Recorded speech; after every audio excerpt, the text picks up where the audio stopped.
in the time that immediately followed Jesus' crucifixion and the stories around his resurrection, I imagine there would have been a lot of confusion. There would have been a lot of confusion about what had just taken place. It wasn't the way people expected the story of the Messiah to end up in those days. And even though we've had, nearly 2,000 years of tradition to build on and to get used to the story of the gospel, back in those days, I imagine there was all sorts of wonderings going on. For example, did events just get out of Jesus' control? Was he not expecting to end up on the cross? Did he misjudge the political climate or the religious sentiments of the day? Was this all a really big accident? And so we see in the gospel writers a very deliberate purpose to make clear that Jesus was quite purposeful in the way he spoke about and planned for his last days in Jerusalem. We get to this story that's in Luke 19:28 to 40. Luke 19:28 to 40. It's the story of the triumphal entry or the arrival in Jerusalem.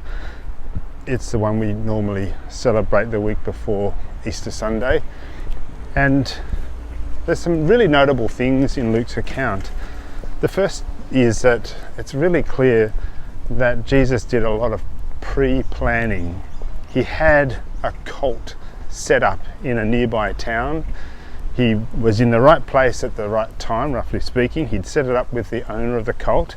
They had a key phrase to let him know that this is the time and the master needs the cult. He'll be sending his people to pick it up. And that's a fair bit of forethought. I'm not sure when they were last in that area, but it was some time ago, and Jesus knew there was a time coming. It was going to be just before the Passover, and he was going to need to ride into Jerusalem on a young colt. And it's also a very eloquent image. Jesus is not clumsy about his decision to get a colt to ride on. It's not like he couldn't afford a bigger horse. Of course, the traditions about the Messiah were that he was a great war hero, like someone who would lead triumphantly and smash the enemy, as it were. And the Romans were a formidable war machine, and you wouldn't want to go up against them on a colt. So the very deliberate decision by Jesus for that to be his vehicle into Jerusalem made it clear that he wasn't going up against any war machine using violence. He had a very different plan in mind.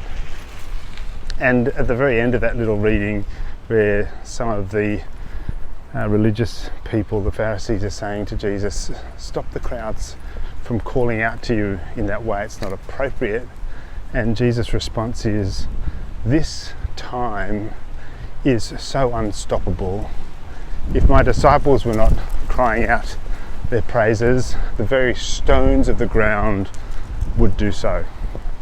In effect saying, there's no stopping this moment. This moment is here, and whether there's people calling my name and cheering or not, the thing's going to happen, and it's going to be something incredible. So it clearly wasn't an accident. It wasn't that Jesus was overtaken by events that got out of control.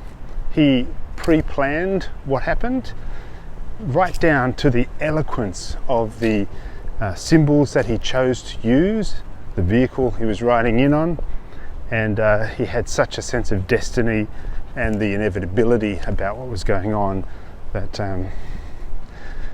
no accidents here.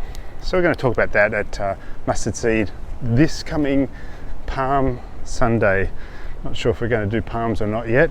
We'll talk to a few people, see if it's the thing or not. But we will celebrate the very deliberate, planned, purposeful, eloquent, unstoppable arrival of Jesus in Jerusalem before his crucifixion. Encourage you to think about that at this time of year, as we go through life at the moment, and there are so many stories that are both heartrending and heartwarming, as we hear about wars and rumours of wars and plagues and famines and earthquakes. We do well to dwell on the one who is eternal, who holds us in love and calls us to be that love, those hands and feet of God in our world. Let's do that, eh? Hope you can join us. See you soon.